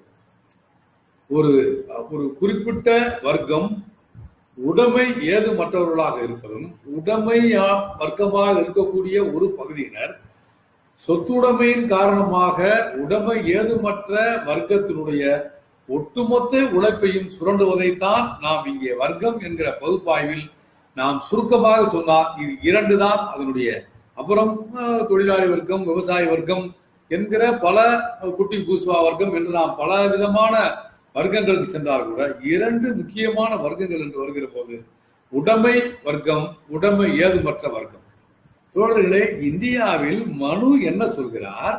நீங்கள் தலித்துகள், சூத்திரர்கள், ஒடுக்கப்பட்டவர்கள், உடைமை எதுவும் வைத்திருப்பதற்கு அருகதையற்றவர்கள், 2000 ஆண்டு காலமாக சொத்துடைமை மறுக்கப்பட்டவர்கள், இவர்கள் வர்க்க ரீதியாக மார்க்சிய பகுப்பாய்வோடு நெருங்கி வருகிறார்களா இல்லையா என்பதுதான் இந்திய சாதி சமூகம் நமக்கு வழங்குகிற படிப்பினை. எனவே நீங்கள் இது வர்க்கமா சாதியா என்கிற தேவையற்ற ஆராய்ச்சிக்குள் இருக்க வேண்டிய அவசியம் இல்லை. மனு தர்ம கோட்பாடின் அடிப்படையிலே இவர்கள் உடைமை ஏதுமற்ற ஒரு வர்க்கத்தை சார்ந்தவர்கள். இன்று வரை அவ்வாறுதான் வைக்கப்பட்டிருக்கிறார்கள் என்கிற முறையில் அது நம்முடைய சொந்த வர்க்கம், அதனுடைய விடுதலை இந்தியாவுடைய ஒட்டுமொத்த விடுதலைக்கு வழிகோடும் என்கிற முறையில் நாம் இந்த சாதியத்தையும் வர்க்கத்தையும், அதைதான் அம்பேத்கர் சொல்வதை மிக அறையாக குறிப்பிட்டார். சாதி என்பது இந்தியாவை பொறுத்தவரை ஒரு மூடுண்ட வர்க்கமாக, எவ்வளவு அற்புதமான ஒரு கவித்துவமான வார்த்தை என்பதை நீங்கள் பகுப்பாய்வு செய்து பார்க்க வேண்டும். சாதி என்பது ஒரு மூடுண்ட வர்க்கமாக இருக்கிறது என்ற முறையில் நாம் பார்க்கிறோம். தோழர்களே, இவ்வாறு நாம் இந்த பகுப்பாய்வுக்குள்ளே நாம் பார்க்கிற போது இரண்டும் ஒன்றுதான், ஒரு புள்ளியில் சந்திக்க வேண்டியவைதான் என்பதற்கு பல நூற்றுக்கணக்கான உதாரணங்களை நாம் மார்க்சிய நூல்களில் இருந்தும் புரட்சியாளர் அம்பேத்கரின் நூல்களில் இருந்தும் நாம் அந்த தரவுகளை தனியான முறையில அடுக்கிக் கொண்டிருக்க முடியும். நாம் நம்முடைய மகத்தான புரட்சியாளர் லெனின் அவர்கள் வர்க்கங்கள் குறித்து மிக அற்புதமான ஒரு வர்ணனையை குறிப்பிடுவார். அதை அப்படியே நான் வாசிக்க விரும்புகிறேன். வர்க்கங்கள் என்பவை சமூக பொருளாதாரத்தின் ஒரு வரையறுக்கப்பட்ட அமைப்பில் தாம் இருக்கும் வெவ்வேறான இடங்கள் காரணமாக ஒருவரது உழைப்பை மற்றொருவர் எடுத்துக்கொள்ளும் மக்களின் குழுக்களாகும் என்று லெனின் குறிப்பிடுகிறார். தோழர்களே, இந்த வார்த்தையை நீங்கள் யோசனை செய்து பாருங்கள். இங்கே நமது நாட்டில் ஒரு குறிப்பிட்ட சமூகங்கள் அடிமைகளாக வைக்கப்பட்டிருந்தார்கள். நீங்கள் நமது நாட்டில் ஏன் ஒரு ரிசர்வ் பட்டாளத்தை போல தலித்துகள் விவசாயத்திற்காக இருந்தார்கள் என்று மரியாதைக்குரிய பி எஸ் கிருஷ்ணன் அவர்கள் குறிப்பிடுகிறார். இங்கே விவசாயம் என்பது பருவ காலத்தில் நடைபெறுகிற விவசாயம். எப்போது மழை பொழியும், எப்போது விவசாயம் செய்ய வேண்டும் என்பதை யாரும் அறுதியிட்டு கணிக்க முடியாது. கலவரம் வந்தால் ரிசர்வ் பட்டாளம் வருவதைப் போல மழை பெய்தால் விவசாயிகள் விவசாய செய்வதற்கு அங்கே விவசாய தொழிலாளிகள் வர வேண்டும். அவ்வாறு விவசாய தொழிலாளிகள் ஏதுமற்றவனாக இருப்பதன் மூலமாகத்தான் தன்னுடைய விளைநிலங்களில் அவனை பயன்படுத்த முடியும் என்பதற்காக ஒரு ரிசர்வ் பட்டாளமாக தலித்துகள் வைக்கப்பட்டுள்ளார். நாம் நம்முடைய பொருளாதாரத்திலே நாம் பார்க்கிறோம், நிறைய உதாரணங்களை குறிப்பிடும். நம்முடைய பொருளாதாரத்தை நாம் பார்க்கிறோம். இங்கே இந்தியாவில் இருந்த ஒரு ஒரு ஒரு மிக முக்கியமான ஒரு பொருளாதார வகைமையை சுயசார்பு பொருளாதாரம், சுய தேவை பூர்த்தி கிராமங்கள் என்று குறிப்பிடுவார். சுயதேவை பூர்த்தி கிராமங்கள் நம்முடைய பொருளாதார, எனக்கு நன்றாக நினைவிருக்கிறது, 1991 புதிய பொருளாதார கொள்கை இந்தியாவில் தலை காட்டுகிற போது புதிய பொருளாதார கொள்கையை எதிர்ப்பதற்காக நம்முடைய சுயதேவை பூர்த்தி கிராமங்கள் என்கிற ஒரு மகத்தான பொருளாதார அமைப்பை நாங்கள் 1000 ஆண்டுகளுக்கு முன்னாலே கொண்டிருந்தோம் என்று இங்கே பலர் பேசினார். தோழர்கள், நான் மிக கடுமையாக அதிலிருந்து மாறுபடுகிறேன். நீங்கள் பொருளாதார உறவு என்ற முறையில் வைத்துக் கொண்டால், ஒருவேளை சுயதேவை பூர்த்தி கிராமம் என்பது நீங்கள் உலகமயத்துக்கு எதிராக பயன்படுத்தும் ஒரு பதமாக இருக்கலாம். ஆனால் சுயதேவை பூர்த்தி கிராமத்தினுடைய சமூக கட்டுமானம், பொருளாதார கட்டுமானம் என்னவாக இருக்கு?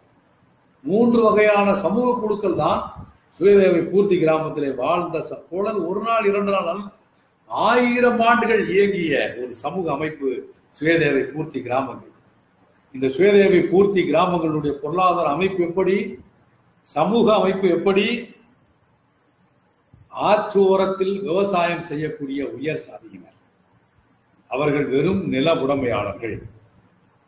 சமவெளிகளில் வறண்ட பிரதேசங்களில் நில உடைமையாளராக இருந்த இன்றைய பிற்படுத்தப்பட்ட சூத்திர சாதி. மேற்கண்ட 2 சாதிகளுக்கும் தொண்டூழியம் செய்ய வேண்டிய கடைநிலை சாதிகள், பஞ்சமர்கள், 3ஆம் பிரிவினர். மிக சாதாரணமாக நான் குறிப்பிட்டு விட்டேன். 1000 ஆண்டுகள் தொடர்ந்த ஒரு பொருளாதார கோட்பாடு. நீங்க நினைத்து பாருங்கள், இந்த 1000 ஆண்டு காலம் தலித்துகளுடைய வாழ்வில் எவ்வளவு துயரமான ஒரு வாழ்வாக இருந்திருக்கும். அவர்களுக்கு ஏதாவது சமூக உரிமை இருந்திருக்குமா? நீங்கள் 1940களில் தஞ்சை தரணியில் செங்கோடி இயக்கம் நடத்திய மகத்தான போராட்டத்தின் போது, அந்த பொருளாதார உரிமைகளுக்கான போராட்டத்தின் போது தலித் மக்களுக்கான உரிமைகளும் கூட நம்முடைய தஞ்சை தரணியில் டெல்டா மாவட்டத்தில் நாம் அந்த போராட்டத்தின் மூலமாக மீட்ட மிகப்பெரிய பாரம்பரியம் உண்டு. அந்த வரலாறுகளை படித்தால் நம்முடைய அருமை தோழர் என் ராமகிருஷ்ணன் அவர்கள் எழுதிய நூல்களை நாம் வாசிக்கிற போது பண்ணை அடிமையின் ஒரு நாள் வாழ்க்கையை தோழர் ராமகிருஷ்ணன் அவர்கள் படம் பிடிப்பார். அதிகாலை நான் குறிப்பிட்டுத்தான் ஆக வேண்டும். அதிகாலை பொழுது புலர்வதற்கு முன்னால் கிராமத்துக்குள்ளே மாட்டுக்கொம்பு ஊதுகிற சத்தம் கேட்கும். பொழுது புலர்வதற்கு முன்னால் 3 மணி என்கிற ஏறக்குறைய அந்த 3 மணி சுமாருக்கு அப்படியான ஒரு மாட்டுக்கொம்பு சத்தம் கேட்டவுடன் ஆண்கள் ஓலை குடிசையிலிருந்து எழுந்து வந்து சாம்பலை எடுத்து பல் விளக்கி விட்டு நேரடியாக வயலுக்கு செல்ல வேண்டும். வயலுக்கு வந்த பண்ணை அடிமைகள் வயலிலே இறங்கி புலரும் காலை என்கிற பாடலை பெரும் குரல் எடுத்து பாட வேண்டும். இது ஏதோ கலையின் மீது உள்ள ஆர்வத்தில் அல்ல. இவர்களால் கலை வளர்க்கப்பட்டிருக்கும் என்பது வேறு. ஆனால் கலையின் மீதான ஆர்வத்தில் அல்ல. தொலைதூரத்தில் இருக்கிற தன்னுடைய பண்ணையாருக்கு, மிராசுக்கு, என்னுடைய அடிமை நான் 3 மணிக்கு நான் வயலிலே இறங்கிவிட்டேன் என்று அறிவிப்பு செய்வதற்காக ஒரு நாள் அல்ல, 2 நாள் அல்ல, வாழ்நாள் முழுவதும் செய்ய வேண்டும். மீண்டும் மாட்டுக்கொம்பு ஊதுகிற சத்தம் கேட்டவுடன் பெண்கள் எழுந்து வயலுக்கு போயிருக்கிற கணவனோ தகப்பனோ குழந்தையோ பிள்ளையோ அவனுக்கும் கஞ்சியை எடுத்துக்கொண்டு மண் கலையத்திலே பழம் கஞ்சியையும் பட்டை மிளகாவையும் உப்பையும் கட்டி கொண்டு அவள் அங்கே செல்ல வேண்டும். மண் கலையத்தை அங்கே வயல் ஓரத்திலே வைத்துவிட்டு கை குழந்தைகள் இருந்தால் கை குழந்தைகளையும் தூக்கி கொண்டு வயலுக்கு செல்லலாம். பண்ணையார்கள் இரக்கத்தோடு அனுமதித்தார்கள் கை குழந்தைகளை வயலுக்கு அழைத்து செல்கிற உரிமை. அங்கே கை குழந்தைகளை ஒரு மரத்திலே 10-15 குழந்தைகளை தொட்டிலே கட்டிவிட்டு குழந்தைகளை தொட்டிலில் போட்டுவிட்டு ஆணும் பெண்ணும் இறங்கி வயலிலே வேலை செய்ய வேண்டும். மறந்து விடாதீர்கள், குழந்தை தாய்ப்பாலுக்காக அழும். தாய்ப்பாலுக்காக அழுகிற குழந்தைக்கு கரையேறி பால் கொடுக்கிற உரிமை தலித் பெண்களுக்கு இல்லை. உலக வரலாற்றில் நீங்கள் எங்கு தேடினாலும் உங்களுக்கு கிடைக்காது. நம்முடைய மகத்தான கவிஞன் இன்றைக்கு நம்மோடு வாழ்ந்து கொண்டிருக்கிற நம்முடைய தாமு மகத்தான கிரீடங்களில் ஒன்றான அருமைத்தோழர் நவகவி சொல்வார், தஞ்சை தரணியில் விளைந்த நெல்மணிகள் காவிரி தண்ணீரில் மட்டும் விளையவில்லை, எங்கள் தாய்மார்களின் தாய்ப்பாலிலும் விளைந்தது என்று சொல்வார். இதற்குள்ளார்ந்த பொருள் என்ன? குழந்தை தாய்ப்பாலுக்காக அழும். தாய் குழந்தைக்கு பால் கொடுப்பதற்கு கரையேறி பால் கொடுக்க முடியாது. மார்பு வலி ஏற்பட்டு வலியிலிருந்து தப்பிப்பதற்காக வயலுக்குள்ளே வளர்ந்த நெல் வயலுக்குள்ளே அமர்ந்து தாய்ப்பாலை தண்ணீரோடு பீழ்ச்சி விடுகிற கொடுமை தஞ்சை தரணியெங்கும் நடந்தது. அதைத்தான் நவகவி சொன்னான், இந்த பண்ணையாரின் நெல்மணிகள் காவிரியில் மட்டும் விளையவில்லை, எங்கள் பெண்களின் தாய்ப்பாலிலும் விளைந்தது என்று குறிப்பிடுவார். இதுதான் சாதியினுடைய கொடுமை. நீங்கள் ஒரு தஞ்சையில் 1940களில் இது நிலைமை என்று சொன்னால், நீங்கள் நினைத்து பாருங்கள், 1700களில் 1600களில் 1400களில் இந்த 1000 ஆண்டுகளில் சுயதேவை பூர்த்தி கிராமங்கள் என்று நீங்கள் பெருமையாக கொண்டாடுகிற இந்த சுயதேவை பூர்த்தி கிராமங்கள் பெருவாரியான மக்களை செருப்பை விட கீழாவனாக நடத்தியது. அதைத்தான் அம்பேத்கர் குறிப்பிடுவார். உங்கள் சாதி பெருமையினால் நீங்கள் குறிப்பிட்ட சமூகத்தை நீங்கள் கோபுரத்தின் உச்சாணியிலே உயர்த்துகிறீர்கள், பெருவாரியான மக்களை நீங்கள் காலால் மிதித்து பூமிக்குள்ளே அழுத்துகிறீர்கள் என்று குறிப்பிட்டார். எனவே அந்த சுயதேவை பூர்த்தி கிராமத்தில் பெருமை கொள்வதற்கான சமூக நிலைமைகள் அங்கே கிடையாது. இவ்வாறு 1000 ஆண்டு காலம் இங்கே சாதி என்பது நீடித்து பிரிட்டிஷார் வந்தார்கள். உண்மையில் நாம் இந்த நம்முடைய நேரம் கடந்து கொண்டிருக்கிறது. நாம் ஏறக்குறைய ராமாயணத்தை போல, ராமாயணம் விடிய விடிய பேசித்தான் இந்த நாடு நாசமாக்கப்பட்டிருக்கிறது. இது போன்ற வரலாறுகள் விடிய விடிய பேசப்பட வேண்டும் என்று நான் விரும்புகிறேன். ஒரு நாள் முழுவதும் நாம் இந்த சாதியினுடைய கொடுமைகளை நாம் பேச முடியும். காரணம், இது கடந்து செல்வதற்கான ஒரு சாதாரணமான கருப்பொருள் அல்ல. நாம் அமர்ந்தவுடன் மண்ணை தட்டி விடுவதை போல தட்டி விட்டு போவதற்கான ஒரு கருத்து அல்ல. 1000 ஆண்டு கொடுமைகள், பெண்டாடல்கள், எத்தனை பெண்டாடுகள் நடந்த ஒரு இன்றைக்கு வரை பல சமூகத்திலே நாம் பார்க்கிறோம். பெண்டாடல்கள் தொடர்கிறது. நாம் பார்க்கவில்லையா? நம்முடைய வாச்சாத்தியிலே 60க்கும் மேற்பட்ட பெண்களை 3 நாட்கள் திருமண மண்டபத்திலே அடைத்து வைத்து, இவ்வளவு நவநாகரிக காலத்தில் மனித உரிமை ஆணையம், பெண்கள் ஆணையம், குழந்தைகள் ஆணையம், தாழ்த்தப்பட்டோர் ஆணையம் என்கிற பல புடலங்காய் ஆணையங்கள் எல்லாம் வந்த பிறகும் கூட 3 நாட்கள் சேலம் போன்ற மாநகரத்திலே ஒரு மண்டபத்தை பிடித்து வைத்து தொடர்ச்சியாக காவலர்கள், வனத்துறை ஏவலர்கள் அவர்களை பாலியல் வல்லுறவு, கூட்டு வல்லுறவை ஒரு 20 ஆண்டுகளுக்கு முன்னால் செய்ய முடியும் என்று சொன்னால், நீங்கள் 1000 ஆண்டுகளுக்கு முன்னால் அந்த குறிப்பிட்ட சமூகத்தில் பிறந்த பெண்களின் நிலவை என்னவாக இருந்திருக்கும் என்பதை இந்த முகநூல் நேரலை வழியாக கேட்டுக்கொண்டிருக்கக்கூடிய தோழர்கள் உணர வேண்டும் என்று நான் பணிவோடு கேட்டுக்கொள்ள விரும்புகிறேன். தோழர்களே, இது போன்ற நிலைமை இன்றைக்கும் வட மாநிலங்களில், இன்றைக்கும் பல இடங்களில் தேவதாசி முறை கூட நம்முடைய தமிழகத்தின் கிருஷ்ணகிரி மாவட்டம் உள்ளிட்ட பல பகுதிகளில் தொடர்கிறது என்பதையெல்லாம் கூட நாம் கவனத்தில் கொள்ள வேண்டும். எனவே இது போன்ற காரணங்களால் நாம் சாதி என்பது இங்கே வர்க்கம் வேறாக, சாதி என்பது வேறாக இல்லை. அருள் கூர்ந்து அதற்குள்ளே சென்று ஒரு ஆய்வை மேற்கொண்டு பயனற்ற அந்த ஆய்விலே ஈடுபட வேண்டாம் என்று நான் கேட்டுக்கொள்கிறேன். அது இந்துத்துவ கருத்தியலுக்குத்தான் பயன்படும். RSSும் பிஜேபியும் தொடர்ந்து இந்திய மண்ணிலே அவர்கள் ஆட்சி செய்வதற்கான ஒரு கேடுகட்ட சூழலைத்தான் உங்களுடைய இந்த கேடுகட்ட ஆய்வு உருவாக்கும் என்ற நேரத்திலே நான் பகிரங்கமாக சொல்ல விரும்புகிறேன்.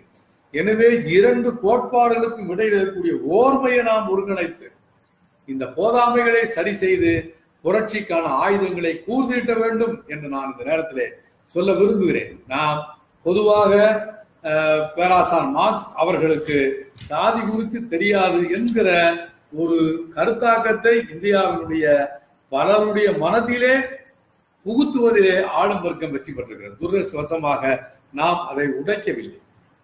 நாம் பார்க்கிறோம், இந்தியாவின் சாதிகள் குறித்து ஒரு டஜனுக்கும் மேற்பட்ட இடத்திலே புரட்சியாளர் அம்பேத்கர் அல்ல, நான் குறிப்பிடுவது மாமேதை மார்க்ஸ் அவர்கள் சாதி என்கிற பொருளில் இந்தியாவை குறித்து பல இடங்களில் மிக அழுத்தமான பதிவை செய்திருக்கிறார் என்பதை நாம் கவனம் கொள்ள வேண்டும். நான் லெனின் அவர்களுடைய அந்த அவருடைய நிர்ணயிப்பை வாசித்ததை போலவே நான் மாமேதை பேராசான் மார்க்சினுடைய நிர்ணயிப்பை நான் வாசிக்க விரும்புகிறேன். பேராசான் மார்க்ஸ் அவர்கள் இந்தியாவுடைய சாதி குறித்து அவர் சொல்கிறார். 1853 ஆண்டு நியூயார்க் டெய்லி ட்ரிபியூன் என்கிற ஏட்டிற்கு அவர் எழுதிய கட்டுரையில் அவர் குறிப்பிடுகிறார், தீங்கானவைகளை தீங்கற்றவைகளாக தோற்றமளிக்கும் இந்த அமைதியான கிராம சமூகங்கள் தான், இந்திய கிராம சமூகத்தை அவர் குறிப்பிடுகிறார். தீங்கற்றவைகளாக தோற்றமளிக்கும் இந்த அமைதியான கிராம சமூகங்கள் தான் எப்போதுமே கிழக்கிந்திய சர்வாதிகாரத்தின் வலுவான அடித்தளமாக இருந்தன. பேராசான் மார்க்ஸ் தொடர்கிறார், இவைகள்தான் மனித மனங்களை மிகச்சிறிய கண்ணோட்டம் கொண்டவைகளாக குறுக்கி அவற்றை மூட நம்பிக்கையின் கருவியாக மாற்றி பாரம்பரிய சட்டங்களின் கீழ் அவற்றை அடிமைப்படுத்தி அதன் அனைத்து வரலாற்று ஆற்றல்களையும் சிறப்புகளையும் பறித்தன. இந்தியாவில் வாழ்கிற நாம் கூட இவ்வளவு அற்புதமாக சாதி குறித்து நிர்ணயிக்க முடியாது. பேராசான் மார்க்ஸ் அவர்கள் சாதியம் குறித்து அவ்வாறு பேசுகிறார். மூட நம்பிக்கை என்கிறார். நம்முடைய பழமை சட்டங்களின் மூலமாக புராதனத்தில் சமூகத்தில் இருந்த பல உரிமைகளை கூட பறித்த சாதி அமைப்பு முறை என்று மார்க்ஸ் குறிப்பிடுகிறார்.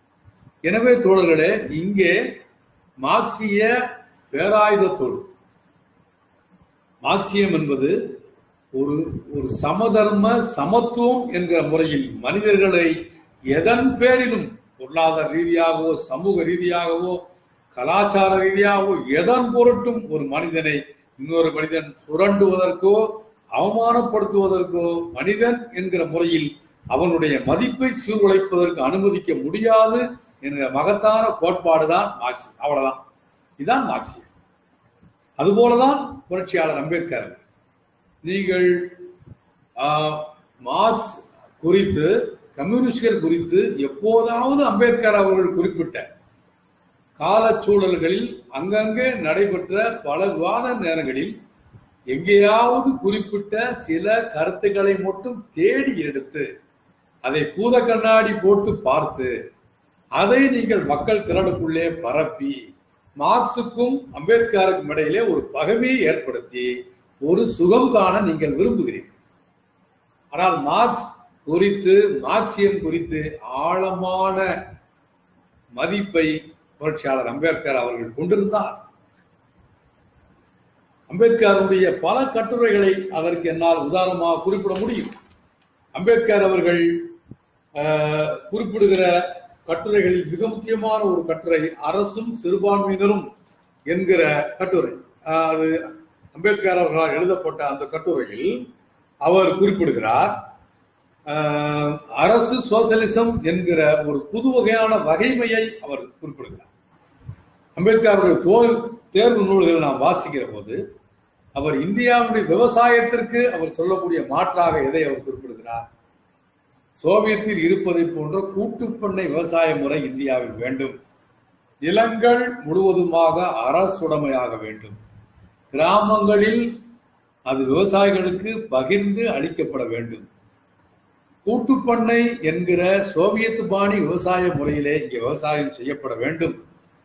இது குறிப்பிட்டது கம்யூனிஸ்டுகள் மட்டுமல்ல, புரட்சியாளர் அம்பேத்கர் இவ்வாறு குறிப்பிடுகிறார். பொருளாதாரத்தினுடைய பிடி அரசாங்கத்தின் கையில் இருக்க வேண்டும். இந்தியாவில் வாழ்கிற அனைவருக்கும் காப்பீடு இருக்க வேண்டும். இந்த காப்பீட்டுத்துறை அரசு துறையாக இருக்க வேண்டும். தனியார் மூலதனம் இருக்கலாம், தனியார் தொழில்கள் இருக்கலாம், ஆனால் பொருளாதாரத்தினுடைய பிடி அரசாங்கத்தின் கையில் இருக்க வேண்டும் என்று அம்பேத்கர் குறிப்பிடுகிறார். பாட்டாளி வர்க்க சர்வாதிகாரம் என்று மார்க்ஸ் குறிப்பிடுவார். அம்பேத்கர் ஒரு அரசு தொழிலாளியின் காலுக்கு கீழே செருப்பாக இருந்து செயல்பட வேண்டும் என்று குறிப்பிடுகிறார். நான் கனவான்களை கேட்டுக்கொள்ள விரும்புகிறேன், இரண்டுக்கும் இடையில் என்ன வேறுபாடு இருக்கிறது? எனவே இது போன்ற ஒரு ஓர்மையின் மூலமாக எதிர்க்கப்பட வேண்டிய எதிரிகளை கூர்மையாக அடையாளம் காண்போம். அவ்வாறு அடையாளம் காணப்பட்ட எதிரிகளை ஒழிப்பதற்கு மார்க்சிய அம்பேத்கரிய கோட்பாடுகளை ஆயுதமாக எடுத்துக்கொண்டு களம் புகுவது என்கிற முறையிலே ஒரு கோட்பாடுகளின் மூலமாகத்தான் சாதிய கொடுமையையும் வர்க்க என்கிற பேதம் என்கிற இந்த கொடுமையும் நாம் ஒழிப்பதற்கு களம் புக முடியும். அதற்கான ஒரு வலிமையான அறிவார்ந்த களத்தை நாம் இங்கே அமைக்கப்பட வேண்டும்.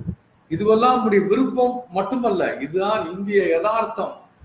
இதுதான் இந்தியாவில் நமக்கு 100 ஆண்டு கால அனுபவத்தில் நமக்கு கிடைத்திருக்கிற வரலாற்று ரீதியான செறிவான பாடம் என்பதை நாம் இங்கே கைக்கொள்ள வேண்டும் என்கிற முறையில் நாம் இந்த ஒடுக்குமுறைக்கு எதிரான போராட்டங்களை நாம் பார்க்க வேண்டும் என்கிற முறையில் நம்முடைய போராட்டங்களை நாம் தொடர்ந்து முன்னெடுக்க வேண்டும். தோழர்களே, அவ்வாறு வருகிற போது இப்போது வர்க்கமும் சாதியும் ஒன்று என்பதை நாம் பார்க்க முடிந்திருக்கிறது. புரட்சியாளர் அம்பேத்கரின் கோட்பாடுகளுக்கும் மார்க்சிய கோட்பாடுகளுக்கும் இடையிலே எவ்வளவு சந்திக்கிற புள்ளிகள் இருக்கிறது என்பதை, வேறுபாடுகள் ஆங்காங்கே இருக்கலாம், ஆனால் இணைய வேண்டிய புள்ளிகள் வரலாற்றில் இந்த 2 மாமனிதர்கள் மட்டுமல்ல, இந்தியா மிகப்பெரிய பெருமைக்குரிய நாடு. இந்த பெருமைக்குரிய நாடைத்தான் இன்றைக்கு எந்த பெருமையும் இல்லாத ஒரு மிக மோசமான ஒரு கருத்தியல் மூடர்களிடம், பிற்போக்காளர்களிடம், பிற்போக்கு முரடர்களிடம் இன்றைக்கு நாம் பறிகொடுத்து விட்டு அமர்ந்திருக்கிறோம். 2வது முறையாக இங்கே பெரும் கொண்ட பலத்தோடு பிஜேபி ஆட்சி இருக்கு. ஆனா இந்தியா எவ்வளவு பெருமைக்குரிய நாடு. இங்கே 2000 ஆண்டுகளுக்கு முன்னால் நம்முடைய வள்ளுவ பெருமான் கேட்டான், பிறப்போக்கும் எல்லா உயிர்க்கும் சிறப்புவாய் செய்தொழில் வேற்றுமையான் என்று கேட்டான். சாதி சமய சலுக்கினை விட்டேன் என்று சொன்னார் நம்முடைய வள்ளலார் அவர்கள். சிவவாக்கிய சித்தர், பாம்பாட்டி சித்தர் என்று மகத்தான சித்தர் மரபுகள், ஐயன்காளி, நாராயணகுரு, கபீர்தாசர் என்கிற மாபெரும் ஆளுமைகள், இவை எல்லாவற்றையும் மண்ணோடு மண்ணாக்கிவிட்டு இன்றைக்கு இந்துத்துவா என்கிற கோட்பாடு அம்பேத்கரை சுவிக்கிறது. அவர்கள் கொலை செய்த காந்தியை அவர்கள் அணைத்துக் கொள்கிறார்கள். அவருடைய கோட்பாட்டை வாழ்நாளாம் எதிர்த்த பலரை அவர்கள் தங்களுடைய தனக்கானவர்கள் என்று வைத்துக் கொள்கிறார்.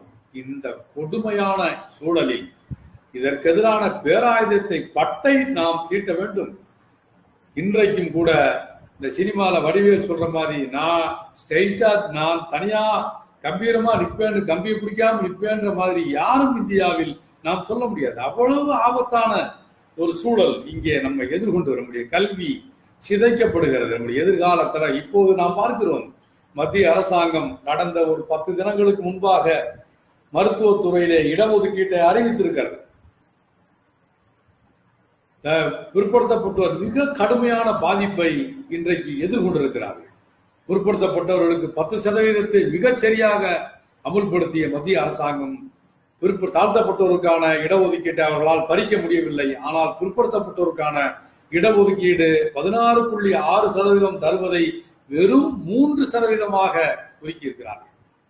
இந்த கொரோனா லாக்டவுன் முடிந்த பிறகு கையில் எடுக்க வேண்டிய மிக முக்கியமான கள போராட்டமாக அதை நாம் கவனம் கொள்ள வேண்டும். நம்முடைய மிகவும் பிற்படுத்தப்பட்ட குடும்பங்களை சார்ந்த ஏழை சகோதரர்கள் மருத்துவம் என்பது கனவாக போகக்கூடிய நிலைமை என்பதெல்லாம் இங்கே ஏற்படுகிறது.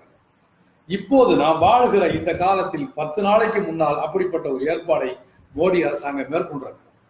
எனவே ஒரு ஆளும் வர்க்கத்துடைய கருத்தியலாக இன்று வரை சாதி பயன்படுத்திக் கொண்டு வருகிறது என்பதை நாம் பார்க்கிறோம்.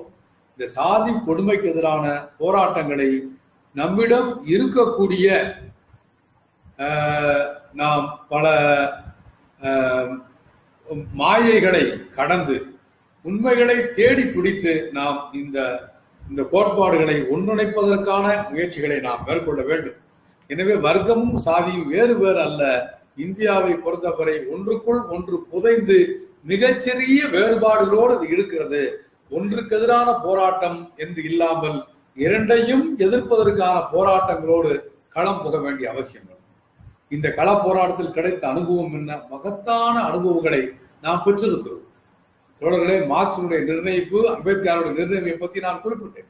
அது ஒரு பக்கம் நமக்கு ஒளி காட்டுகிற ஒளி விளக்காக, வழிகாட்டுகிற ஒளி விளக்காக நம் முன்னால் செல்லட்டும். இங்கே களம் நமக்கு எப்படிப்பட்ட அனுபவத்தை கொடுத்திருக்கிறது? நான் ஏற்கனவே குறிப்பிட்ட தஞ்சை தரணியில் நடைபெற்ற செங்கோடி இயக்கத்துடைய மகத்தான போராட்டம். இந்த போராட்டத்தை தலைமை தாங்கிய நம்முடைய மகத்தான தலைவர் சீனிவாச ராவ், களப்பால் குப்பு, இரணியன், சிவராமன், ஆறுமுகம், நம்முடைய இன்னும் பல பேர்களை நான் குறிப்பிட முடியும். நம்முடைய PS தனுஷ்கோடி என்று இருக்கிற மணலி கந்தசாமி உள்ளிட்ட மிக பெரிய படை வரிசை செங்கோடியோடு களம் புகுந்தார்கள். கிராமங்களிலே காரிருள் சூழ்ந்திருந்த கிராமத்திற்குள்ளே ஒளி வெள்ளமாக செங்கோடி இயக்கம் அங்கே பிரவேசித்தது. மக்களோடு கலந்து வாழ்ந்தார்கள், மக்களோடு தங்கி இருந்தார்கள். அவர்கள் கிராமங்களிலே புகுந்து சொன்னார்கள், ஏடா என்று சொன்னால் ஏண்டா என்று அழை, அடித்தால் திருப்பி அடி, ஏடி என்று வாடி என்று சொன்னால் போடா என்று சொல், நான் பொழுது புலர்ந்த பிறகுதான் நான் வேலைக்கு வருவேன் என்று சொல், ஒவ்வொரு மாதமும் அமாவாசை தினம் என்பது சங்கம் உனக்கு கொடுக்கிற விடுமுறை, அன்றைக்கு வேலைக்கு செல்லாதே, முத்தரை மரக்காலில் அளக்க வேண்டும் என்று சொல், இடுப்பில் மட்டுமல்ல தோளில் கம்பீரமாக துண்டு அணிந்து செல் என்று ஒரு சமூக கிளர்ச்சியை, பொருளாதார சமூக இரண்டையும் இணைத்து, ஊடும் பாவமாக இணைத்து, இந்த வார்த்தை சொல்கிற போதே மகிழ்ச்சி பொங்குகிறது. நாம் ஒரு அருமையான துணியை உருவாக்குகிற போது ஊடும் பாவும் இணைந்தால் நமக்கு சித்திர சேலை கிடைப்பதை போல, அற்புதமான வண்ணங்களான சேலைகள் கிடைப்பதை போல, சமூக கொடுமை, பொருளாதார கொடுமை இரண்டும் ஊடும் பாவமாக இணைந்து, இரண்டையும் இணைத்து கொண்டு போராட்ட களம் புகுகிற போது எதிரி வர்க்கம் அஞ்சி நடுங்கும் என்பதைத்தான் நாம் தஞ்சாவூரில் பார்த்தோம். செங்கொடிகளை ஒழித்து விட்டு தான் தீர்வது என்று பண்ணையார்கள் முடிவு செய்தார்கள். நடந்ததா? தோழர்கள் கொல்லப்பட்டிருக்கலாம். களப்பால் குப்பு சிறைச்சாலையில் நாளை விடுதலை செய்யப்பட வேண்டியவர் சிறை அதிகாரிகளை அவர்கள் கைக்கூலிகளாக பிடித்து மறுநாள் விடுதலையாக வேண்டிய களப்பால் குப்பு அவர்களுக்கு உணவில் விஷத்தை கலந்து தோழர் களப்பால் குப்புவை சிறையில் கொலை செய்தார். அவருடைய அருமை தோழர் என் வெங்கடாசலம் அவர்கள் புதைத்த இடம் இன்று வரை தெரியவில்லை. நீங்கள் பல கிராமங்களில் மயானங்களுக்கான போராட்டங்களை நடத்தியவர். பிறப்பால் சாதி இந்து குடும்பத்திலே பிறந்திருந்தாலும் கூட தலித்துகளுடைய பிரேதங்களை சுமந்து கொண்டு களம் புகுந்தவர் அருமை தோழர் என் வெங்கடாசலம் அவர்கள். ஆயிரக்கணக்கான செருப்புகளை வாங்கி கொண்டு தலித்துகளுக்கு கொடுத்து செருப்பு அணிந்து நடக்க செய்தவர். அதே நேரத்தில் கூலி உயர்வுக்கான போராட்டத்தையும் இணையாக நடத்தியவர். இந்த மகத்தான போராட்டத்தின் விளைவாக வெங்கடாசலம் கொல்லப்பட்டிருக்கலாம். ஆனால் அவர் தோளில் சுமந்த அந்த கோட்பாடு கம்பீரமாக தஞ்சை தரணியிலே இன்றைக்கு நாமெல்லாம் பெருமையாக சொல்லும் அளவிற்கு நம் முன்னால் இருக்கிறது. பண்ணையார்கள் கொக்கரித்தார்கள், செங்கொடியை அழிப்போம் என்று சொன்னார்கள். பண்ணையார்களின் கொடிதான் அழிந்ததை தவிர செங்கொடி இன்று வரை தஞ்சை தரணி உயர்ந்தது. இப்படி எண்ணற்ற உதாரணங்களை நம்முடைய ராமநாதபுரம் மாவட்டத்தில் கீழப்பசறையில் நடைபெற்ற போராட்டம், விருதுநகர் இன்றைய விருதுநகர் மாவட்டத்தினுடைய பத்திராயிருப்பு பகுதியில் நடைபெற்ற சுத்தவார போராட்டம், இன்றைய நெல்லை மாவட்டத்தினுடைய சேத்தூர், சிவகிரி போன்ற பகுதியில் நடைபெற்ற ஜமீன் ஒழிப்பு போராட்டங்கள், மாப்பிள்ளாஸ் கழகம் என்று அழைக்கப்படுகிற போராட்டம், தேவாகா போராட்டம், புன்னைப்பொரா போராட்டம், இன்று நினைத்தாலும் உடல் செழிக்கிற நம்முடைய தெலுங்கானா போராட்டம், இவையெல்லாம் நமக்கு தருகிற செங்கொடி இயக்கத்தினுடைய பாடம் என்ன? சமூக பொருளாதார கொடுமைகள் இரண்டையும் இணைத்து நம்முடைய முன்னோர்கள், மகத்தான தலைவர்கள் அற்புதமாக இணைத்து களம் காண்டதனுடைய விளைவுதான் மக்கள் மத்தியிலே வேர்பிடிப்பான இயக்கமாக, மக்களின் உயிரோடு கலந்த இயக்கமாக செங்கொடி காத்த சிகப்பி என்று நாம் சொல்கிறோம். கீழப்பசலை கிராமத்திலே செங்கொடியை அறுத்து வீச வந்த பண்ணையார்களுக்கு எதிராக ஒரு பெண் நின்று செங்கொடியை காக்கும் போராட்டத்தில் உயிரை விடுகிறார். செங்கொடி காத்த சிகப்பி என்று சொல்கிறோம்.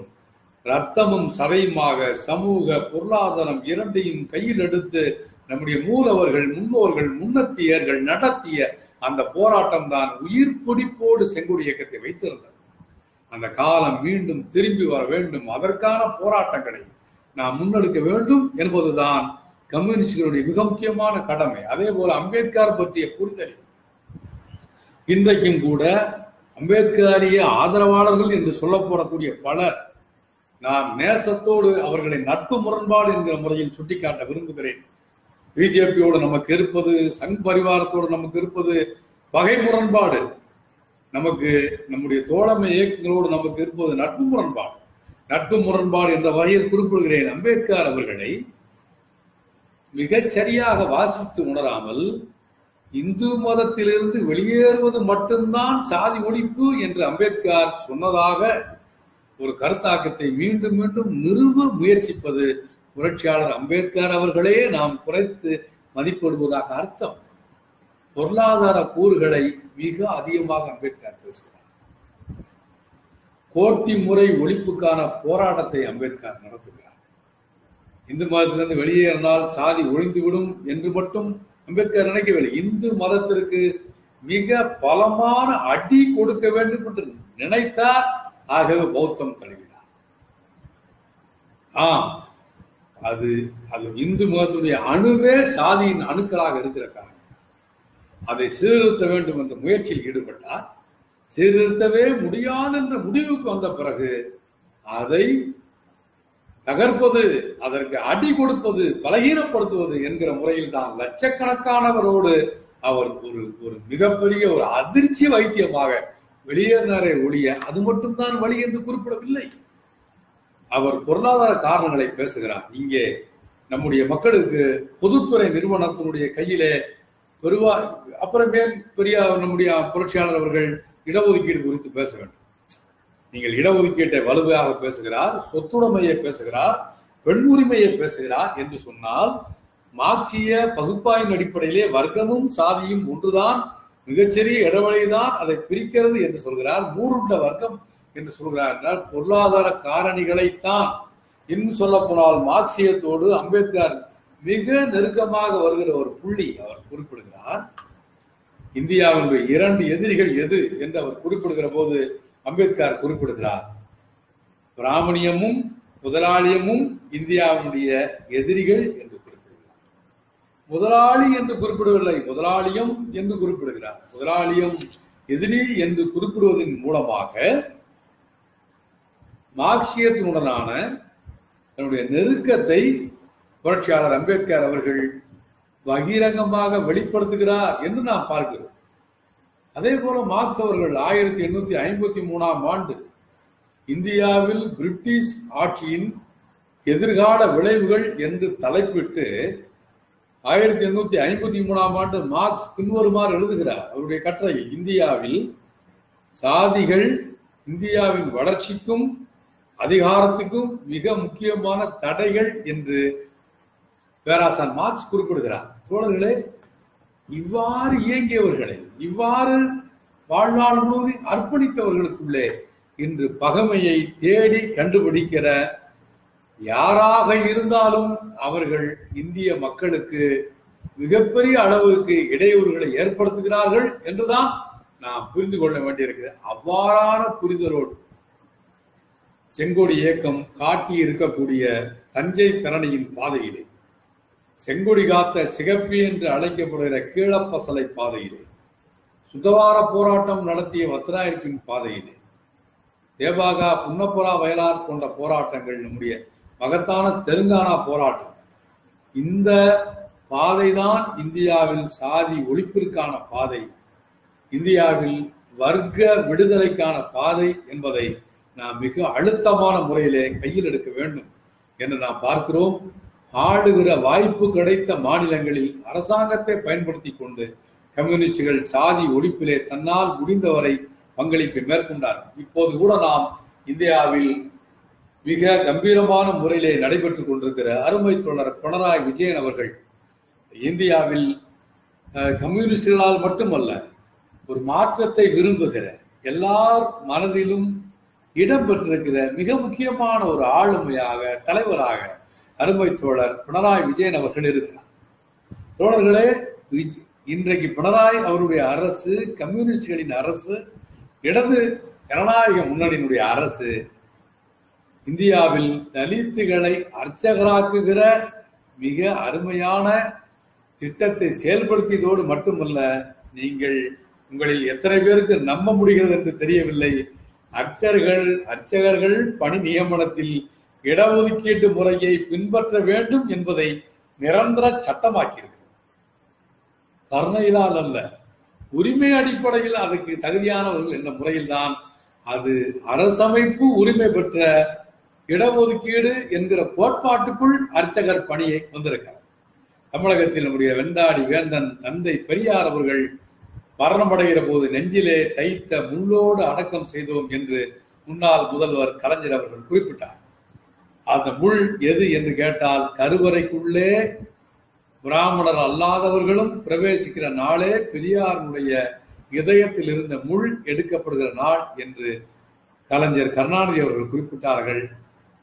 துரதிர்ஷ்டவசமாக அவருடைய இறுதி காலம் வரை அவரால் உருவகப்படுத்தப்பட்ட ஒரு சொல்லிற்கு அவர் நியாயம் வழங்க முடியாத அளவிற்கான ஒரு சூழ்நிலை வாய்த்து விட்டதை நாம் கவலையோடு பார்க்கிறோம். தோழர்களே, பெரியாரின் இதயத்தில் தைத்த முள்ளை தமிழகத்தில் இன்று வரை எடுக்க முடியவில்லை. ஆனால் கேரளாவில் பெரியாரின் இதயத்தில் தைத்த முள்ளை அருமை தோழர் பினராயி விஜயன் தலைமையிலான அரசு எடுத்திருக்கிறது. நம்முடைய மகத்தான மேற்கு வங்காளத்தில் நாம் பார்க்கிறோம். 13 லட்சம் ஏக்கர் நிலத்தை ஜோதிபாசனுடைய அரசாங்கம் ஏழைகளுக்கு, நிலமற்றவர்களுக்கு பிரித்து கொடுத்தது. அறுதியிட்டு உறுதியாக காலரை உயர்த்தி கொண்டு சொல்வோம், அவ்வாறு வழங்கப்பட்ட நிலத்தில் பெருவாரியான நிலங்கள் தலித்துகளுக்கு பிரித்து வழங்கப்பட்ட நிலங்கள் என்பதை நாம் பார்க்க வேண்டும். இது பெருமையாக சொல்வது என்பதை விட கம்யூனிஸ்டுகள் இந்திய சமூகத்துக்கு செய்திருக்கக்கூடிய பணிகள் என்பதை நாம் பார்க்கிறோம். இதைவிட மிகச்சிறந்த உதாரணம், என்னுடைய நெஞ்சத்தை மிக கவர்ந்த ஒரு உதாரணம், திரிபுரா மாநிலத்தில் சமீபத்தில் கம்யூனிஸ்டுகளுடைய அரசு பிஜேபியினுடைய கூட்டு சதியால், கூட்டு தாக்குதலால் அது தகர்க்கப்பட்டது. வாக்காளர்களை கைப்பற்றி காங்கிரஸ் கட்சியை விலக்கி வாங்கி ஒரு அரசாங்கத்தை பிஜேபி அங்கே ஸ்தாபித்திருக்கிறார். அவ்வாறு பிஜேபி அரசு வருவதற்கு முன்னால் அங்கே இருந்த இடது முன்னணி அரசு, கம்யூனிஸ்டுகளின் அரசு செய்த மிக முக்கியமான சாதனை நான் குறிப்பிட விரும்புகிறேன். அன்றைக்கு திரிபுரா மாநிலத்தினுடைய கல்வி சராசரி 95%. மாநிலத்தினுடைய சராசரி. தோழர்களே, இந்தியாவில் இந்த புள்ளி விவரங்கள் சொல்கிற உண்மைகள் என்ன? மாநிலத்தின் பொதுவான சராசரி என்று ஒன்று இருக்கும். அதில் பிற்படுத்தப்பட்டவர்களின் சராசரி அதைவிட குறைவானதாக இருக்கும். தாழ்த்தப்பட்டவர்களுடைய சராசரி அதைவிட குறைவானதாக, கல்வியாக இருந்தாலும், பொருளாதாரமாக இருந்தாலும், மருத்துவமாக இருந்தாலும், சுகாதாரமாக இருந்தாலும், எதுவாக இருந்தாலும் அதுதான் நிலைமை. இங்கே மனு சொன்ன அடிப்படையில் தான் அடுக்கடுக்காக சராசரி விவரங்கள் இன்று வரை நமக்கு உதாரணமாக இருக்கு. தமிழகத்தில் அதுதான், எல்லா மாநிலத்திலும் அதுதான். மகத்தான திரிபுரத்தில் அந்த மாநிலத்தினுடைய கல்வி சராசரி 95%. பழங்குடி மக்களின் கல்வி சராசரி 2% உயர்ந்து 97%.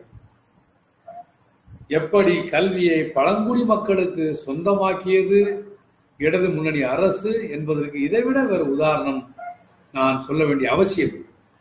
எனவே இப்படியாக கம்யூனிஸ்டுகள் இந்தியாவில் சாதி ஒழிப்பிற்கான பாதையில் பயணித்துக் கொண்டிருக்கிறார்கள்.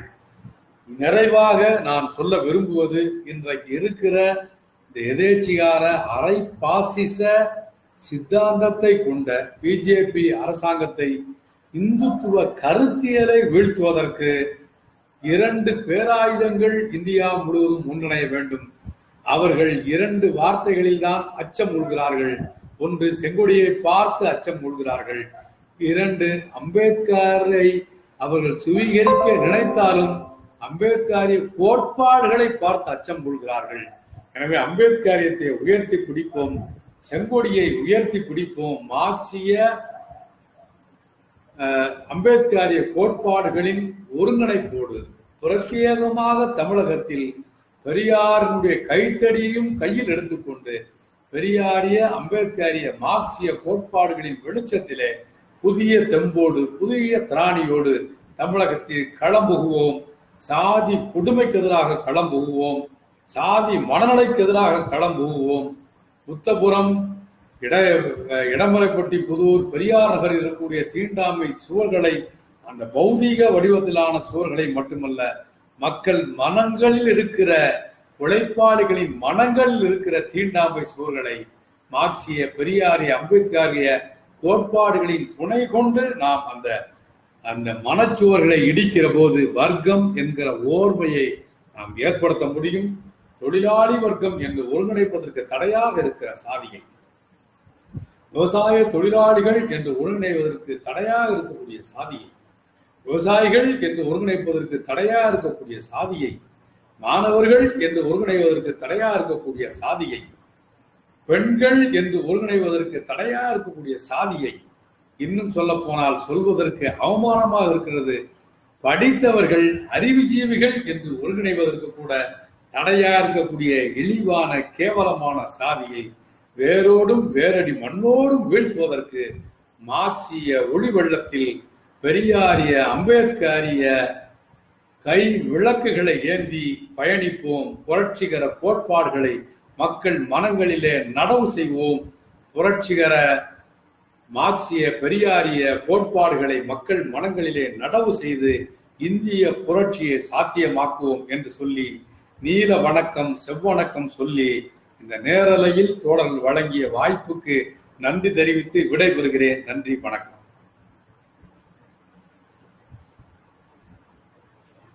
அப்படிங்களா?